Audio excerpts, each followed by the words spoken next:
Well, now that I've got my practice out of the way with the mute button on, thank you, Lauren, and everybody else who's just smiling at me. Welcome, everybody. It is indeed time for our Professional Development Consortium of Hampton Roads monthly workshop. Tonight, we are blessed with the big brain power of Lauren Wilson, of L. Beth Wilson. I should have practiced that too. Tonight, Lauren's going to get into some search engine optimization, and really that is part of an overall, how do we get more people to know about your organization? Just a brief refresh if you're not, or an info session.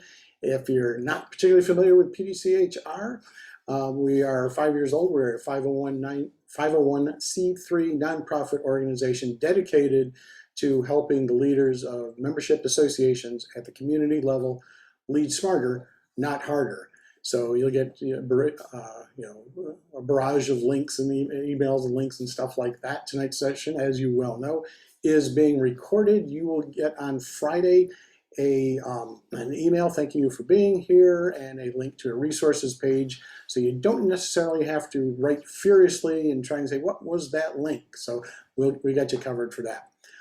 All right, so I was just about to turn this over to Lauren's gamer chair, and now it's got Lauren's gamer chair has Lauren in it. So with that, and no further ado, this is Mark Bauer saying, stop listening to me, listen to Lauren. Thank you, Mark. Hi, everybody. I was just shutting the door because I heard my dog starting to make noise, so I wanted to cut that out.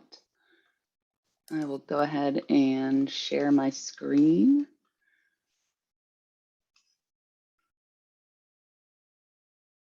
So I did create this as an interactive presentation. So if you'd like to follow along with your phone, there's a couple questions that I ask of you if you can answer them.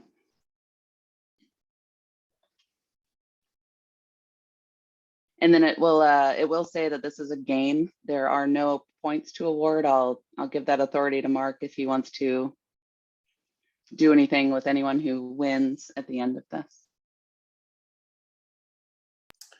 Nice. At a minimum, a super shout out. That works. I think, give it one more second for anyone else who wants to join.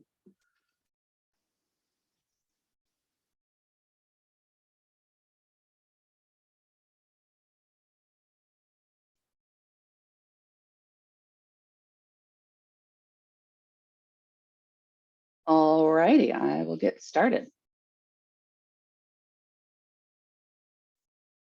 So hello, I am Lauren Wilson of L. Beth Wilson LLC.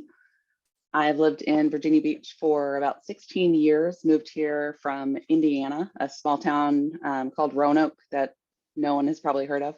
I started my career as a graphic designer at a small print shop in Indianapolis, and then ended up moving out here and I worked for a number of agencies and learned about public relations, broadcast, print advertising, and ultimately digital marketing, which I decided to choose as my focus.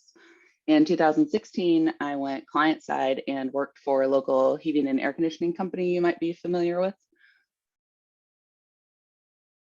And I was kind of their marketing department of one. So that was really cool to have that experience.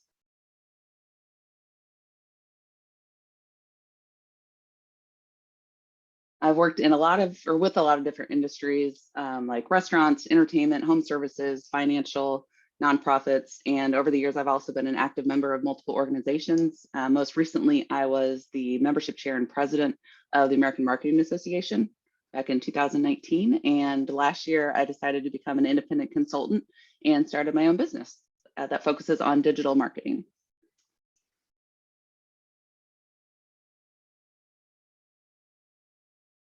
So today we're going to talk about building community awareness through science, strategy, and SEO. So community building is one of the most effective marketing strategies. And nowadays it's done online through your website, through social media, and any other application that you can communicate directly and engage with your audience. And it's important to do that through consistent and thoughtful action because it's communicating to them that you're interested in giving them what they're looking for Or if they don't know what they're looking for, they can find you because you have it.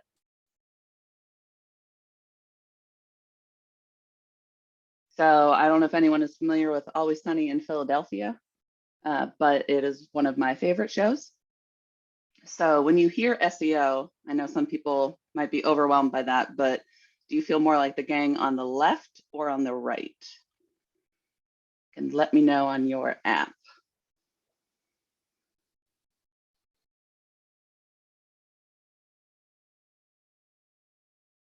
And it should show everyone else's answers.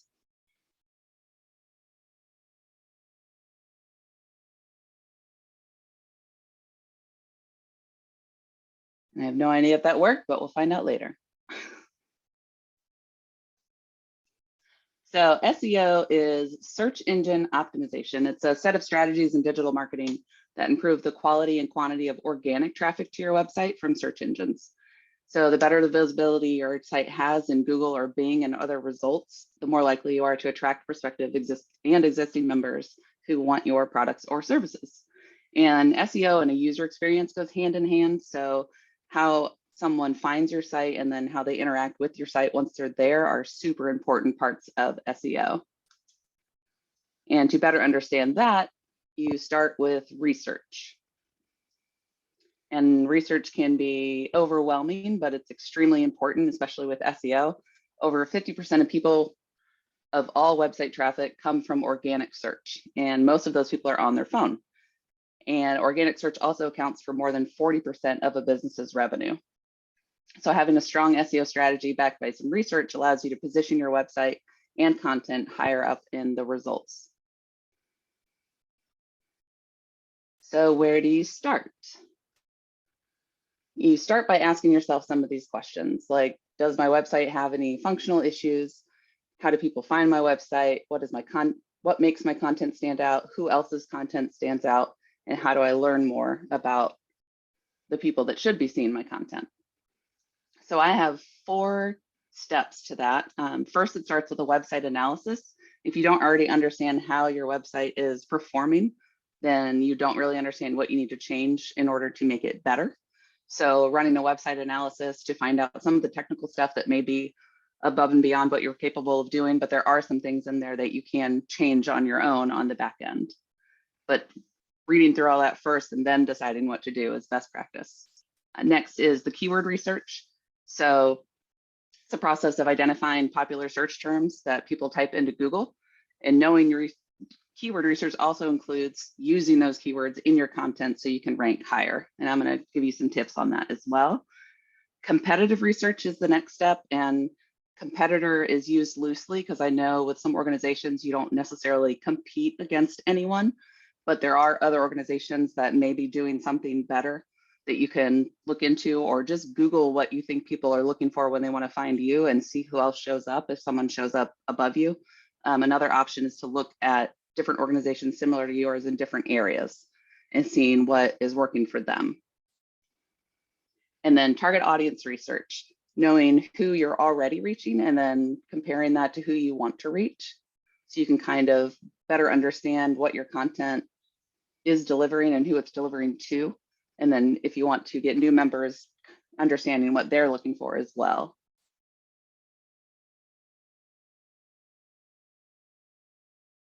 So how to do research. Within my presentation that Mark will send on Friday, I have a bunch of links to free tools from Google to Ubersuggest to some other ones you guys may have heard previously about. But utilizing the free tools that are at your fingertips is essential. I don't think you need to pay for a lot of this for research or even to execute many of these tactics that I'm going to tell you about. But start with the free tools, dig in there, get everything you can, understand your competition. And then when you go into the keyword research, think like your customer, focus on the intent of what they're looking for, be specific. A lot of like long tail keywords that are 6 to 8 words long, they really, really do well because they get really specific as to what someone's looking for. And not a lot of people are using that tactic.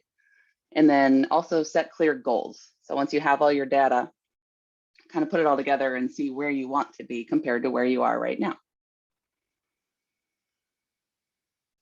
So these are the three main tools that I recommend everyone having at least basic familiarity with or knowledge of.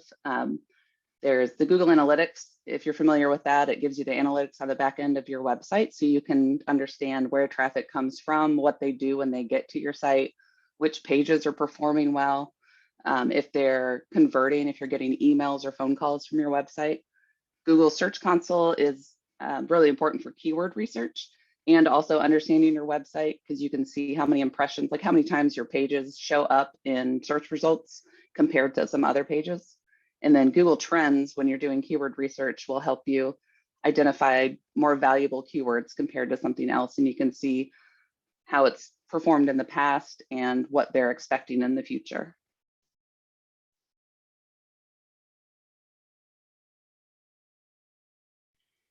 And then setting goals. This can be challenging for SEO and website if you're not as familiar with it.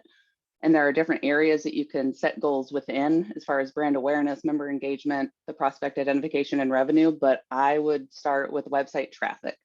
That will have a domino effect, and everything else will benefit if you're getting better traffic to your website and more traffic to your website. And an example of, I don't know if everyone's familiar with SMART goals, but they're specific, measurable, achievable, realistic, and have a timeline. So an example of one for website traffic would be to increase overall website traffic by 10% over the next 3 months by following your SEO strategy. And of course, you can break it down into chunks and have a certain metrics throughout that 3-month timeline that you're checking in and seeing how you're doing, adjusting as needed, all that kind of good stuff. And how you do that, increase your website traffic. You optimize your website, create content, promote it on social media, and engage with your audience. And to measure it, again, go to Google Analytics. You can see history of your website traffic and then compare it to now if you're putting in some SEO effort, or identify areas that just may need more help. Like if organic traffic is what is mostly affected by SEO, but you can also see in there like how well your traffic is doing from social media, from direct. If you're doing any paid, you can see that as well.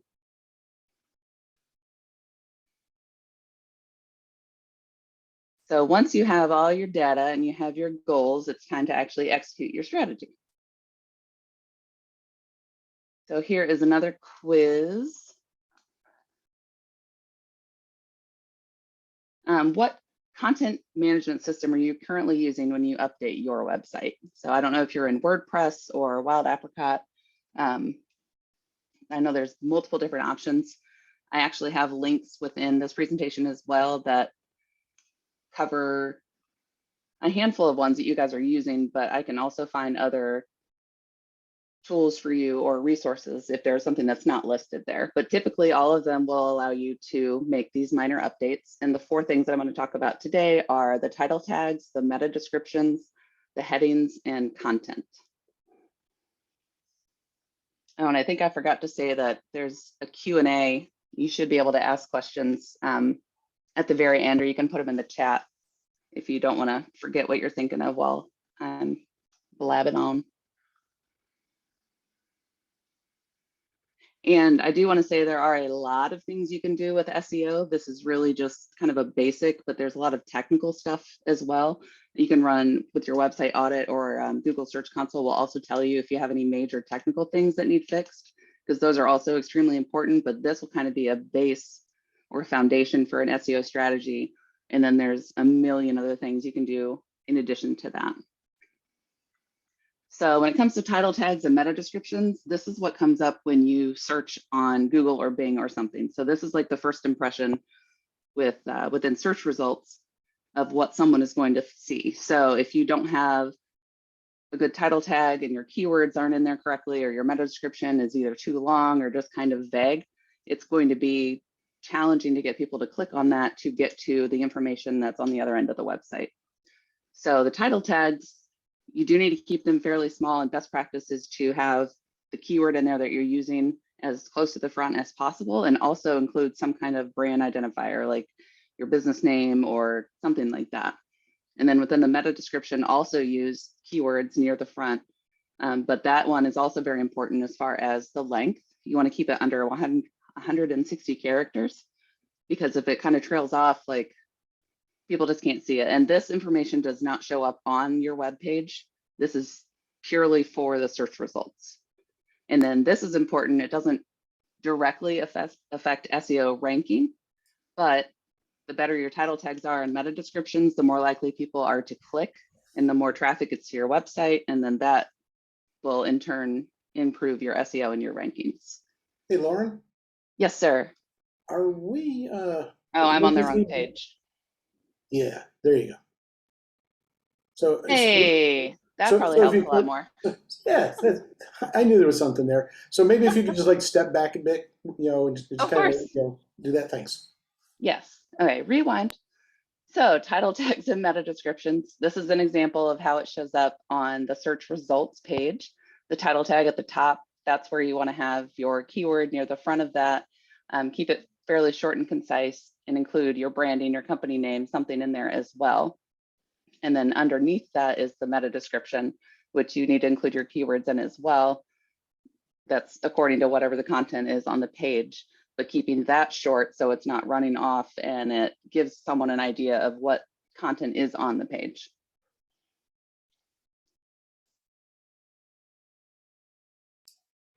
Is that what Google picks up when we do a search?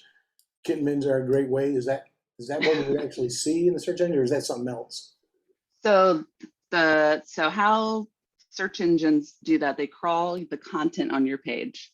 So they'll look through all the content on your page and measure you. And the next slide, I'll mention that as well. But the headings and the content, the health of your website, all that kind of stuff kind of mixes together. And then they put that into an index. And then that's the ranking where that comes from. So the title tags and the meta don't affect the ranking, only in the sense that if your title tag and meta description are on point and your content is what those people need and they're visiting the site because they're clicking on those because they're good, then that will just have more traffic to your website. Therefore, it will help increase the ranking because it's showing Google that your content is good.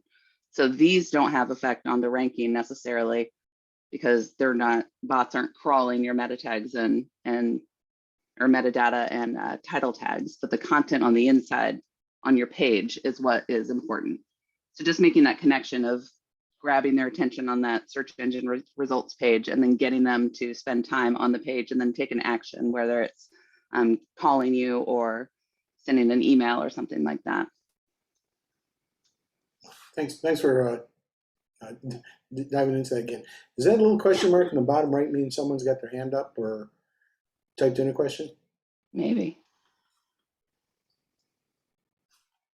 Yes, that might have been before I switched to the correct page. So I hope I answered your question, Anita. I'm sorry. So after title tags and meta descriptions, it's good practice to look at your headings and content. So the headings on a page are the titles.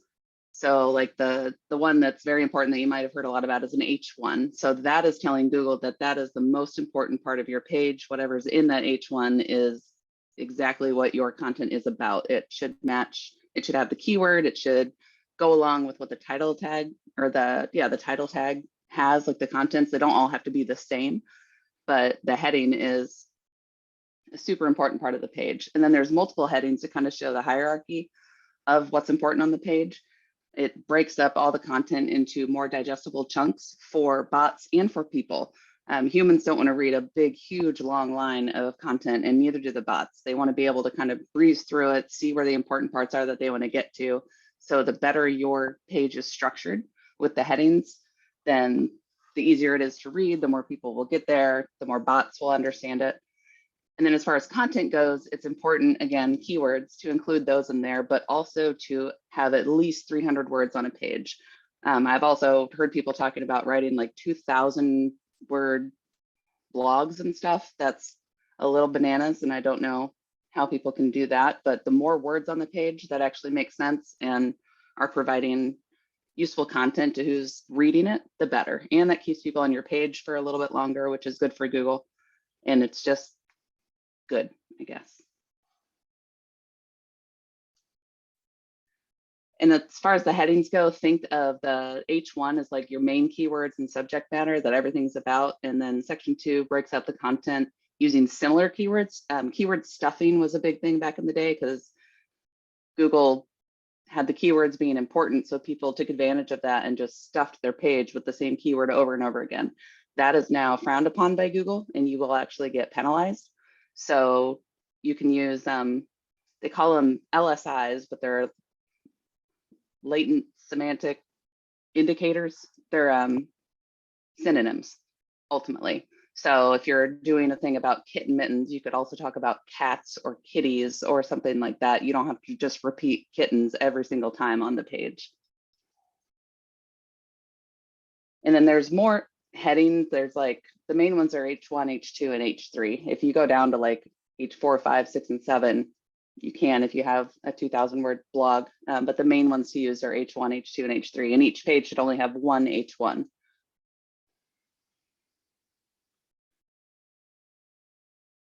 So the next part of SEO is your Google business profile, which is formerly the Google My Business.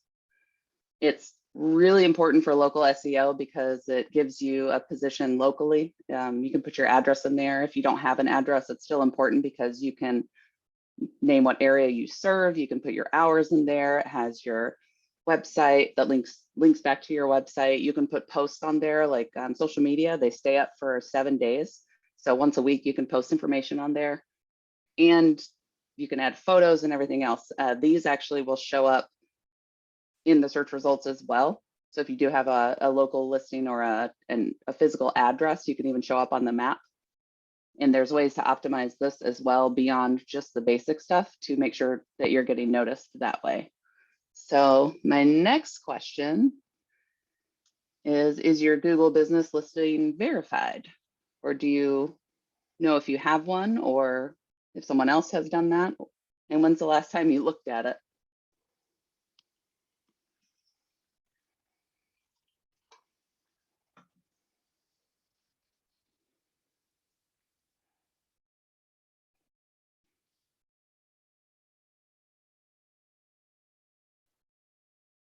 And there's a lot of other listings out there, but Google is the top dog.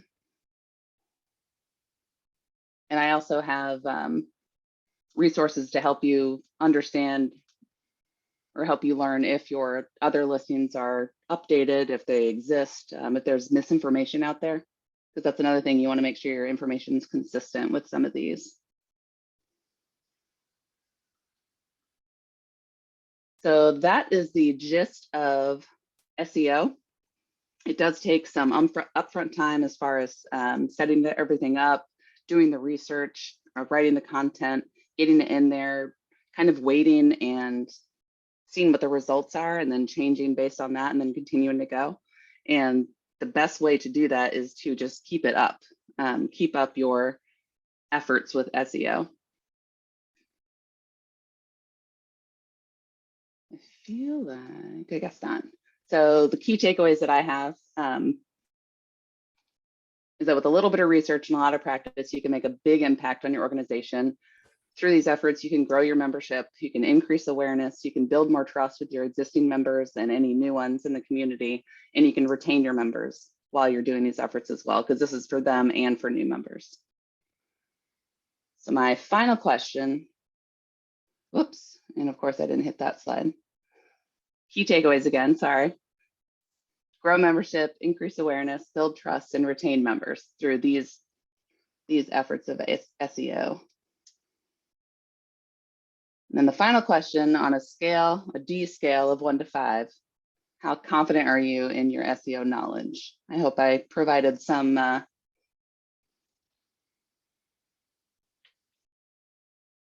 knowledge for you.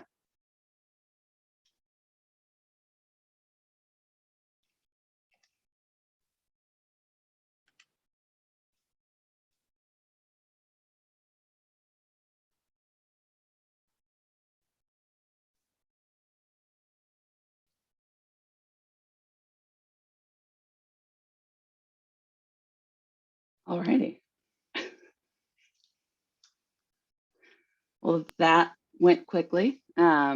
I probably Oh, missed some details for you, but I can open it up for questions now, or yeah, well, let me just jump in there. First of all, okay. thanks, Lauren. That was, I wouldn't call it a fire hose because I actually know how much more you know, about this stuff. So there's, super little sampler plate there. There are a couple things though, that if you've still got a couple of moments, anybody Absolutely. can throw questions in the chat if you'd like, or raise your hand. But I'd like to, if you don't mind, could you go back to all those Google tools slide? That was slide number 9. Yeah, absolutely. I got a couple questions there.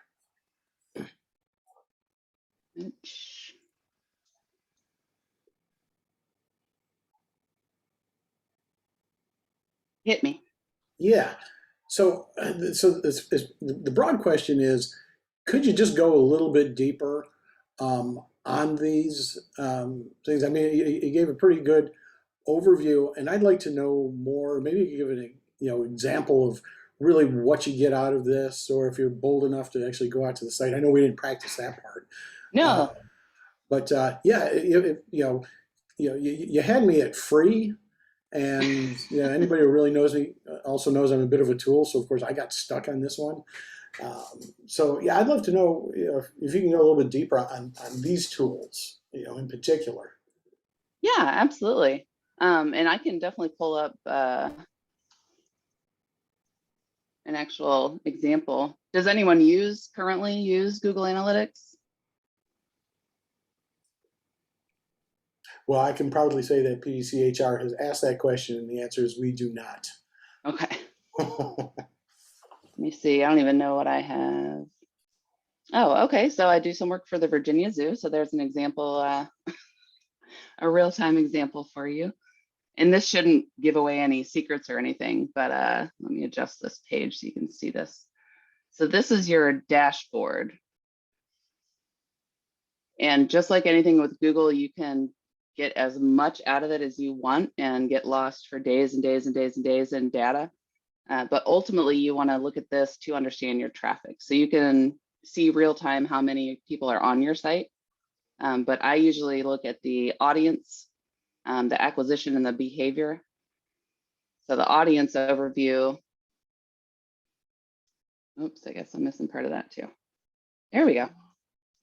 So the audience up here, you can pick the date range, and you can also compare. So if you're comparing to a previous period, you can do a previous year, or you can do a custom date range. So we can just look at the month of April and not compare it to anything.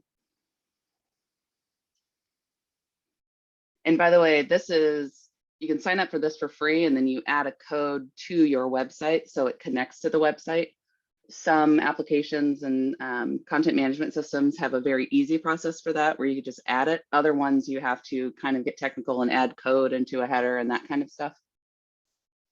But here's just kind of a glimpse of the traffic for the website. So the graph of how it's adjusted over the month, how many users went there, how many of those users were new, sessions. So how many times, if someone went back multiple times, that will count all their sessions, number of sessions per user, total page views, pages per session, average site duration, how long they're staying on the site, and then your bounce rate. So if they go there and they don't like what you have and they get out of there real quick, then Google will count it as a bounce. So you want your bounce rate to be low. So a way to find problem pages is if they're not spending a lot of time, like they have a low session duration, or if they have a high bounce rate, then that could be a page that you could identify that can be improved. That's just kind of an overview of that section. Acquisition is probably my favorite because it will tell you what sources your traffic's coming from. And like I said, organic. And Lauren, just for clarification, this Yeah, is looking at the entire website, or just one page, or select pages, or? this is the entire website. So this is the whole shebang right here. So from your entire website, for the zoo anyway, organic search is typically the top. You can gauge that. Like if you have really good brand awareness, then your organic is going to be larger, but a majority, it's always the biggest traffic source. but that's the one that's going to be affected most by SEO. And that's what you want, because those are the quality leads and the quality people that are seeking you out and finding you on their own. You can have repeat customers and that kind of stuff, but a lot of time they're not going to search for you. They already know how to get in touch with you. And then direct is if someone just types your URL directly into a search engine. Referral, if you're on other organizations' sites or businesses' sites or something, and someone clicks that link to get to your website, then that's a referral. And then paid search, if you're paying on Facebook or Google, it will come through as a paid search. For social, that's social media, Facebook, all that kind of stuff. Other, because of all of the security stuff, there's data that Google does not have. It has numbers, but it doesn't have the detail of the numbers. And then if you set it up with an email campaign, you get that. And then display ads are through Google as well. So that'll tell you just kind of where everything's coming from. And you can break it down a lot further than that, but that's just kind of quick overview. And then Mark, to answer your page or your question, within behavior, you can look at site content and then look at pages. So then you can organize it by the page views or the bounce rate. You can hit that, and then that'll adjust. And depending on what pages you have and what you have running, you can kind of identify what's doing well, where people are going. And then if you click on landing pages, this is how people are entering your site. So they're not necessarily going to the homepage every single time. Sometimes there's a link and they go straight to the tickets page or another internal page. And then an exit page is where people leave your site from. So again, if you have a page that you're worried about and it's a high bounce rate and it's a constant exit page, but that's not where you want them to actually leave, that'll just kind of give you more information about that. And then conversions, this is where it gets a little more technical. You can set up conversions on the back end on your website, so then they're measured. So if someone calls or sends an email or something, it'll be calculated in here if you have it set up. And then you can kind of gauge if you had 20 emails last month, but you're looking to get 40 emails in next month. You can kind of identify and really dig down to where they came from too for all of your conversions. That is Google Analytics.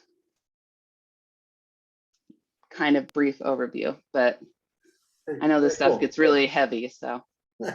Hey, Gary, I saw you put a note in the comment about the Virginia Zoo examples. Put your Google Analytics to shame. Perhaps in your leadership course, Gary, you need a lot more animals and fewer traditional leaders. Okay. Animals always help. Gary, do you use do you go to your analyst lot? Here, I got an animal. There we go. I'm going to your. I'm going There to you go. You've seen that one. This is Michael. Michael with his tail. What was your question? The legitimate question was, if you don't mind, Sure. do you go to your analytics with any? Yeah, with I go daily just to work on my humility, and it's very effective. So yeah, I set up. It's like you were saying, Lauren. It's not. You have to do your research. You have to set things up right. I had mine set right 2 years ago, and then I redid the website because it looked like a high school student made it. It still looks that way, but maybe in a advanced class, so it's a little bit better. But when I did that, I lost a lot of search audience from searches. Yeah. And it was really weird. I put everything back the way I thought it was, and I've been so overwhelmed with stuff I haven't been able to dig into it. Like right now, I'm looking 17 active users in the last 5 minutes. I'd be lucky if I have one that's active and while I'm looking at it. But yeah, I do look at it. I look at what pages are being hit. they're going to the content I want them to go to now, primarily. But at the same time, I don't think my analytics is capturing everything. It, when analytics is switching over to the new version. Okay, you know what I'm talking about. If I go to the old version, there are more hits. The new version, it doesn't capture it hardly as many. So I think something's wrong with how I have it set up. Yeah, that's interesting. And It's weird. I have a tab up for training on the new G4 or whatever it's called, but yeah, G4. I know bots are insane, just spam. So that's one reason to look at your audience more, like really digging into that and understanding where they're coming from and seeing who's valid, because you can create filters to filter out certain either areas or an IP address or something. Like if you're getting hit with invalid spammers, or even your team, if you don't want to count when your team goes to your website, you can have their personal IP addresses filtered out of your data. But it's always that's interesting. one thing I wish I did. I wish I did that earlier. Yeah, just looking for trends. That's what I never really know. Sometimes I know what I'm looking for when I go into Google Analytics, but sometimes when I'm doing reports for clients, I'll review month over month and try to understand, like, well, what was different? Did they have an offer, or is this a big spammy thing, or what's happening? Yeah, I will say one more thing. It's worth hiring someone to set up your analytics, your search console, all that stuff. Have them set up all the free stuff, but you pay someone to do that, because it's that old adage, Mark, where you pay someone $50,000 to fix a machine, and they come in with a hammer and tap it, and they said, well, if that's all it took, why am I paying you $50,000? You only paid $49,995 for my knowledge and $5 for the hammer. This is one of those times in which I think it's well worth investing in having someone set it up for you, and then having them show you how to use the tools once it's set up, and then maybe bring him in for a what would you call it, a refresh, or just make sure everything's working right. And so that's what I suggest, especially with conversions and all that kind of stuff. And I will just put one, I don't want to call it a warning necessarily, but making sure that you are the owner. So if someone else does set it up for you, make sure they set it up in a way that you own it, because especially with Google Ads, some companies have proprietary stuff and they start everything and own it.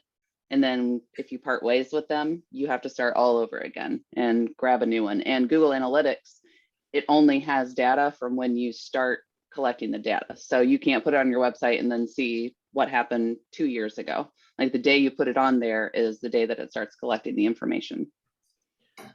Can I ask one question, since Sparky called me out?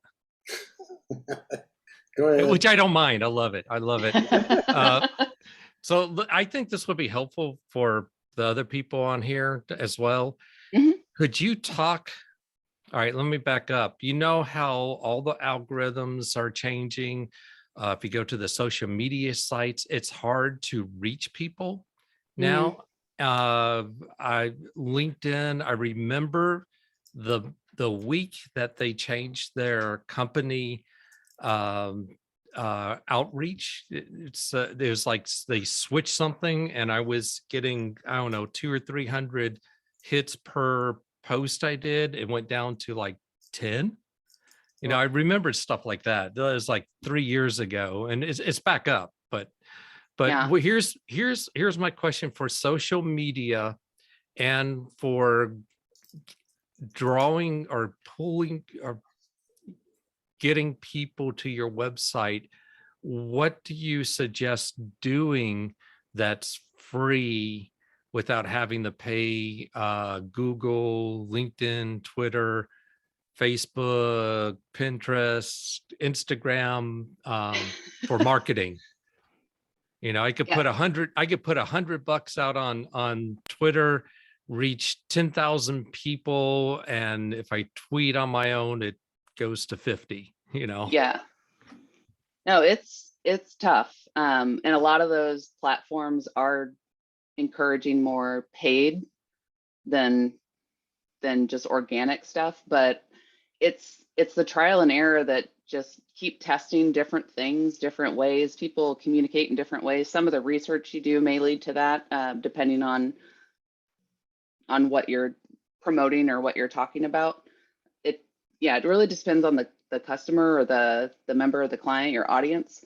And then also mixing up the content and being engaging. I know engagement is a huge thing on all the platforms as well. Like they really promote people and support pages and channels that go back and forth with their client or fans, like asking questions, getting them to like, getting them to share if there's really pertinent information about that. So that's where the kind of the content comes in, but then also just mixing up your communication and being entertaining, being introspective, communicating back and forth. I mean, it's a mix of all of that. It's the $1 million question because it's so hard to answer because it's a different answer for everybody, but just kind of testing stuff out, seeing what works, and then building on that, and then continue testing and seeing what works. And then getting fans and friends involved. It kills me sometimes when companies' employees aren't even liking the Facebook posts or that kind of thing. Like just reminding them. It always makes me laugh. I've been managing social media for the heating and air conditioning client for years, and my mother is always the first one to like the post, and she lives in Indiana. But I mean, if you can get people on there and getting them engaged, then that'll just help boost the content for everyone else. And don't give in and pay all the time. Fight it, fight the urge. And mix up your media too. I mean, videos and photos. Like again, just see what works.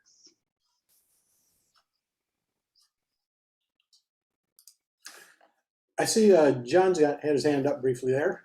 John, you got a question? Or just a really quick one for you. What would you recommend doing if you're competing against some really tough keywords where there's a lot of established players and you're in a competitive niche like that? So I did breeze right past some more information about that. So when it comes to keywords, I guess I was just excited to tell you all everything. So when you're analyzing keywords, so start with topics. So 5 to 10 topics that are pertinent to your organization. And then within those topics, add keywords. And the keywords can be anywhere from 2 to 5 words each. And still remember the intent of the user.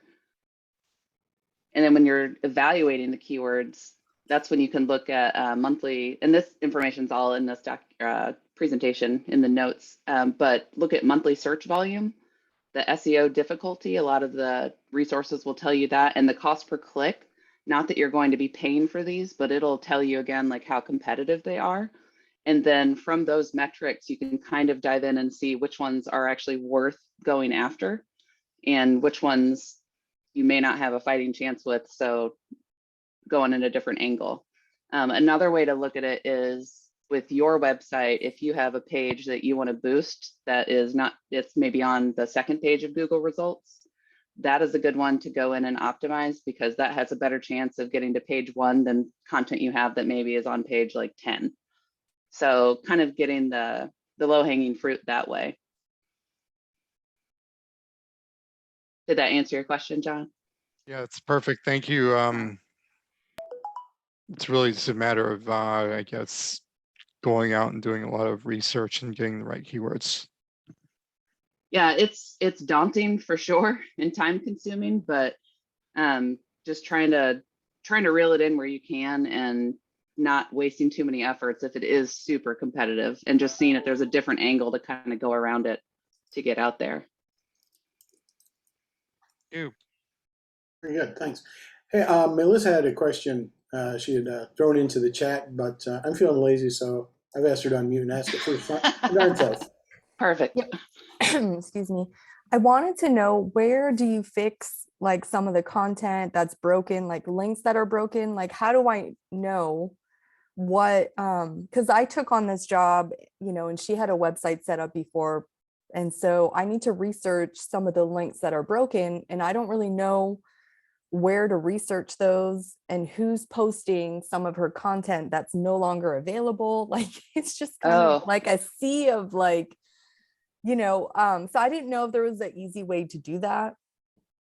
A lot of the, oh, go ahead. Sorry. And also when you were showing in Google Analytics, you were showing some of the things that Google will suggest to improve. Was there something like that, or did I? Yeah, let me see. I wasn't sure. Yeah, I missed that part.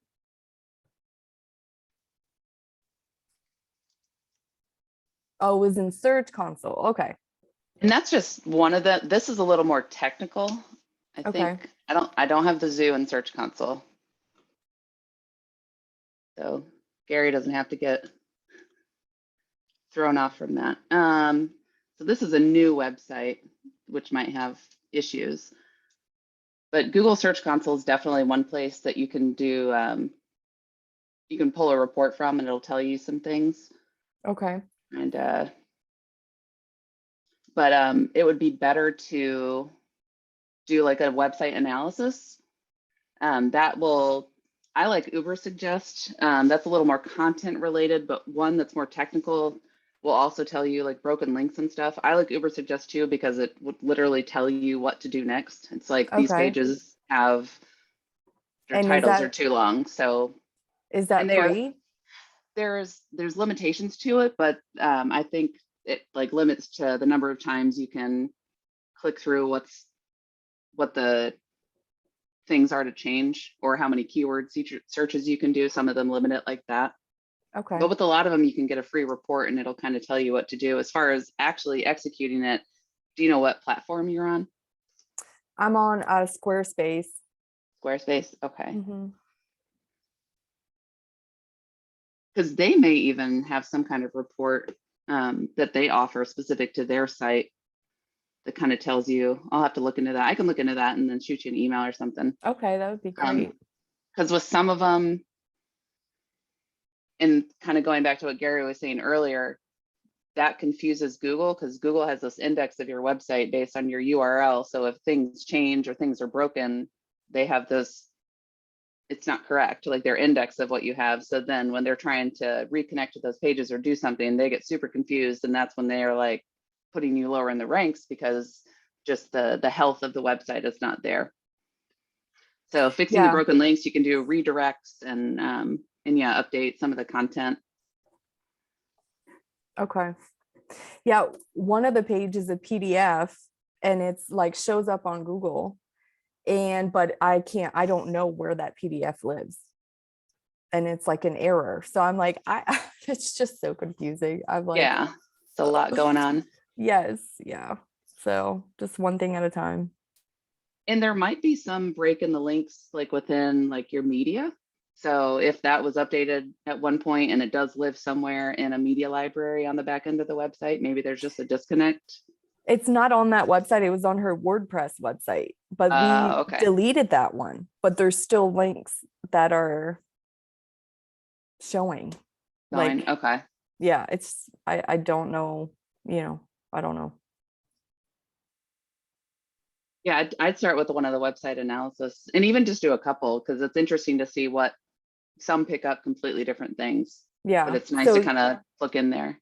You suggest Uber suggests and redirects. Is that two platforms? Like Uber, there's Moz is another one, MOZ. Okay. And then Uber suggest. Mm-hmm. Ahrefs, Ahrefs. Okay. And some of those are more SEO related things rather than kind of, there is a little bit of a difference, but they should still pop up with any missing links or something like that. Okay. Just a quick reminder, Melissa, I saw you and I think John trying to write those all down furiously. When you get to your email Friday, it'll include a link to a resources page, and I've got all those links that Lauren's talking about, and a few more. over there. So so you can drop your pencil, let your hand cool off for a second. Yeah, it helps me remember too. So it's just my process. I'm the same way. Yeah. So I like taking notes. No, I included like little highlights in here too, as far as like what these different resources can do. Like one's better for target research, target audience research, one's better for a website analysis. And then with the Google platforms, I put a little thing about each of them as far as what you can measure within them. Okay. So if you're looking for your traffic, or if you're looking for this or that. And my secret to a lot of this is just Googling stuff. If I don't even know what I'm looking for, like I'll Google about what I'm doing in Google to see if I can find some kind of information about either finding a metric I need to learn about, or telling me what the metric means if it does this, or if it's a missing backlink, like how I adjust that. Thank you. Welcome. Really great information. Thank you. I see Bill's throwing a question in the chat box. Bill, you wanna unmute and throw that? Yes. Yes. So so me and Mark have a vested interest in membership associations, which really aren't competing against each other per se. Mm-hmm. So I don't, but it's still probably the same thing if we wanted to do a baseline or try and figure out how one group's doing with how against a similar group. Is there anything come to mind that would be a way that a membership association can see how they're doing against other similar membership associations?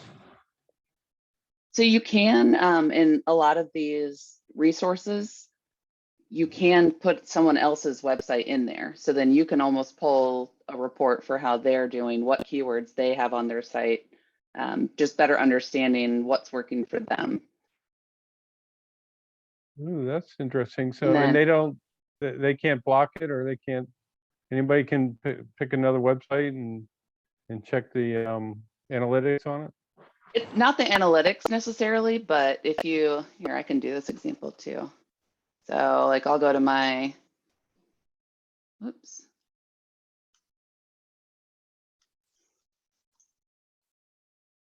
Like Uber suggest. I'm not following my own rules of, I just Google everything to get there.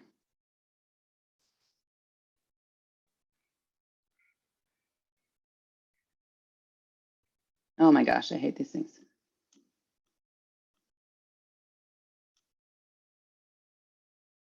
Tractors. The fun part of this presentation.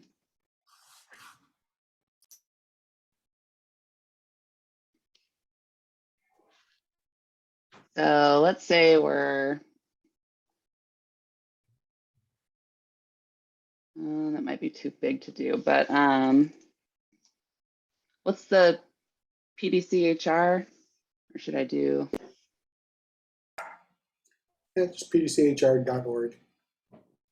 But we sit on wild apricots, so I don't know how much of us are, how much we're hidden. It shouldn't take 10 minutes, but ultimately this will crawl the site and then send back information about pages on the site that are doing well, keywords that are there. Mark, sorry to put you on blast.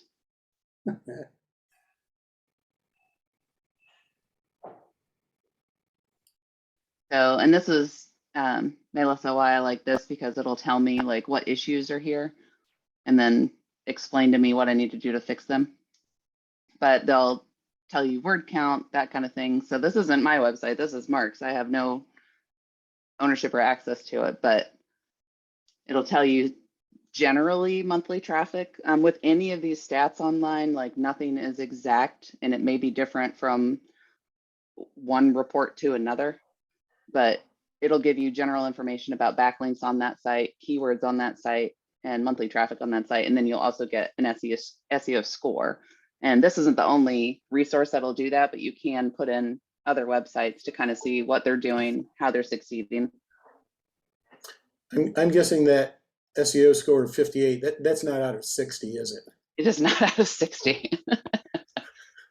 Okay, that nothing here surprises me. Yeah.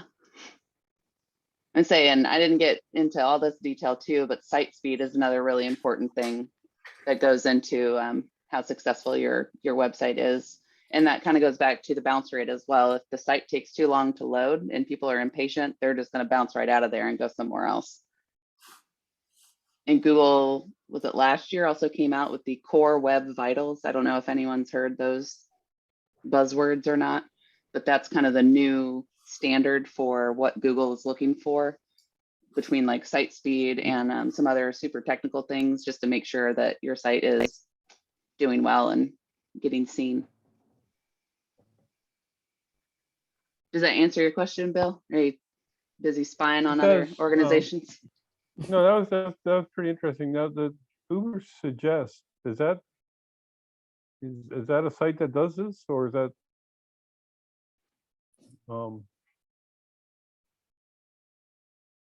it just seemed, I didn't know Uber was involved in checking out other websites and stuff. It's separate from the Uber driving. I'm not sure why he named it Uber Suggest, but it's Okay. Neil Patel. He owns his own giant digital marketing firm. YouTube also. Okay. YouTube is great for any kind of resources as far as learning stuff, even getting tips on keyword research and that kind of stuff. Okay. Melissa, you had another Thank you. question? Yes. You're Do you suggest like a short video on a website, or are videos kind of not,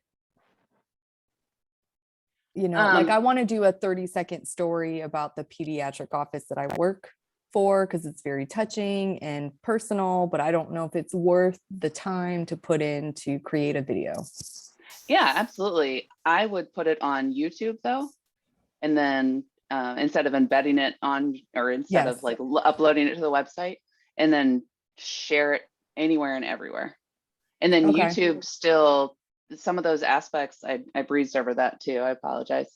As far as social media goes, the title tags and metadata are important for that as well, because I may have even just deleted my whole social media. I didn't even put my slide up here. That's okay.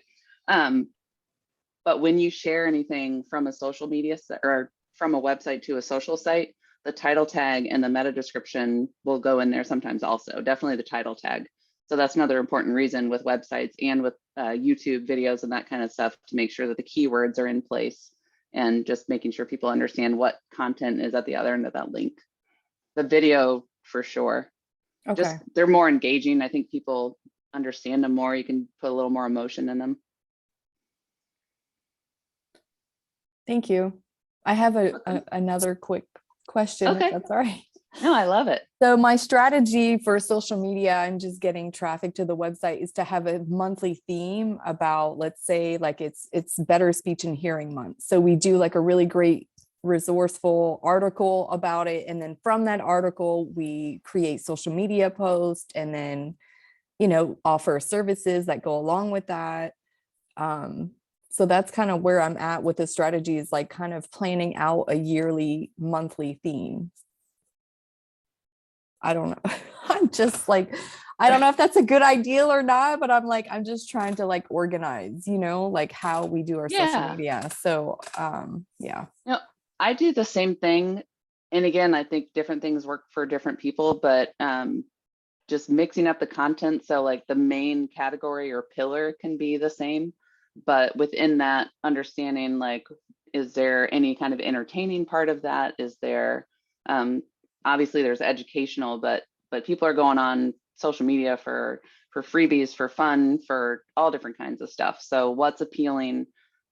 What different parts of that content are appealing, and how can you tell it to people differently? Make a list instead of typing a big thing of content. Like, how can you break it up into chunks? Which it sounds like you're breaking it up into chunks, but then just kind of delivering that in different ways based on if it's entertaining or right, like crafts and just different things, tips, therapy tips and crafts and memes and inspirational stuff. But it just kind of all will be surrounding the theme of our month, but it's all different ways to introduce it. And then just keeping an eye on and focus on the engagement. So if people are engaging with something and maybe it's consistently an inspirational post, or they're consistently engaging with something with a craft or an activity, maybe doing more of those just to increase the engagement, or more around those if that's where they're engaging. Or if Okay. the ultimate goal is to get them back to the website to continue pushing that the main blog message, and then kind of measuring how that's doing with Google Analytics to see if it's meeting the mark. If I could just drop something in, along with that, Melissa's question. So just as a little bit of background, I had asked Lauren a long time ago when we started planning this, to really focus on the tools and all that backstage stuff that's necessary to make your presence more visible to the people who need to know about you, like in membership associations. It's like all those people who are in the same profession or in the same zip code or went to the same school or whatever, but aren't yet members of your organization. So this was kind of what are the analytics and the monkey wrenches and whatnot behind that. And I know Lauren's also got a ton of experience obviously in developing content. So I just kind of wanted to marry those two things together. Melissa, you said that, so here's our theme of the month, and then from that you spin off, here's our stuff in the social media, here's what goes on our website, here's what goes on YouTube, wherever, stuff like that. So I just dropped a link in the chat room to someone who I do not believe is a competitor for Lauren, and I can't take it back anyway, so no problem here. And I'll also put this on the resources page. This is like the best non-PDC HR webinar, web meeting that I think I've ever attended, to be perfectly honest. And the subject is creating content consistently. And it's focused on traditional nonprofits, say, well, how do you attract donors to come to your page and do things? But it's so applicable for those who are working in associations, and quite honestly, anyone who's looking to be deliberate about what the content is that goes into their attempts to drive people back to their website. So it was scheduled for an hour, went for an hour and a quarter. I didn't leave. I just can't recommend this one strongly enough. And you don't have to pay or register. I think that you can just bash right in there. I've already done that for you. So check that one out. I'll put it up on the resources page that you'll get access to on Friday. Yeah, that's good. That's one of the major things with SEO and just in general is just being consistent with it and not expecting the immediate results from it. And if you do have a plan, being able to kind of identify the work you've put in and along the way measuring how it's doing and what you're doing. Yeah, this guy's got a formula, if you will, and it's not like he's selling it. It's right there. It says, if you can find 26 hours out of the year to work on it, you'll have content for every single day of the week, all year long. So that's pretty consistent, consistent content. So, and someday I'll get started on it too. Right. Right. And yeah, just like learning anything new, like if you have the content writing down and you can get the content out, but it's just not carrying the keywords and all that kind of stuff, just kind of taking it back to the drawing board and doing the research. So then you're mindful of the keywords and stuff that maybe go with your theme or something else that you want to put out there. And then another note also, because SEO takes a little bit of time to get going. If say you're planning for something in the month of May, you could post that on your website. If it's a special month, post that like 2 months beforehand and then just promote it when May comes, because you want the content out there and you want people getting it. Just because you post it in May doesn't mean that Google's going to race there and get it. And like the more people that see it, that's great. But unless it's a super timely thing that you can't put out there before, like getting the content out there on the website is the goal, and then promoting it is the second half of it, just to make sure people are seeing it and finding it. Any other questions?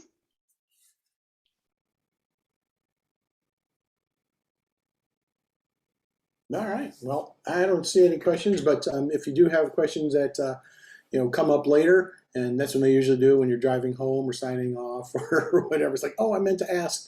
When you get that email Friday, it will also include Lauren's email and I think LinkedIn or stuff like that. So you'll be able to contact her directly, and she's graciously offered. I think you did, but now you have graciously offered to entertain a question or two, on your SEO adventure, if you will. And I'll gladly do a free website audit and even do like a little 30-minute call to talk with you about it. Oh wow, it gets better. I don't know if all my problems can be fixed in 30 minutes, but we can put a dent in them. And then maybe I'll pay attention to Gary's suggestion about, pay for goodness.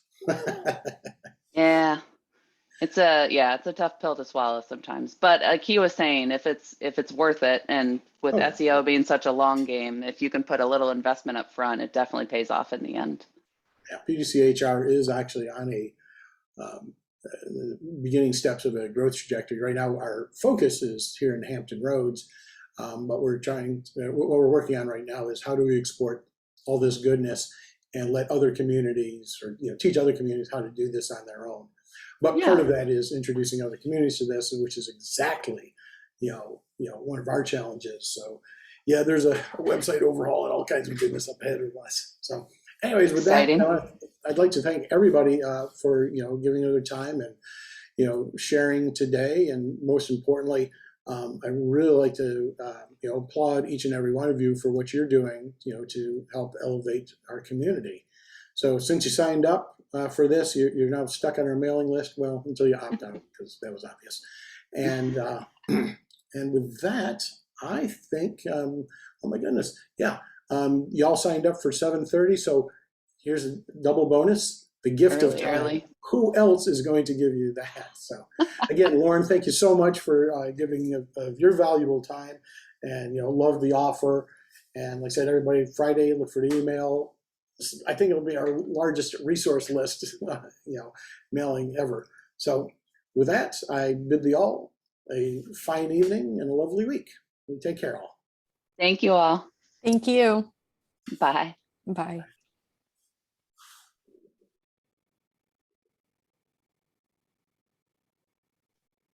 I talk way too fast, but that's okay.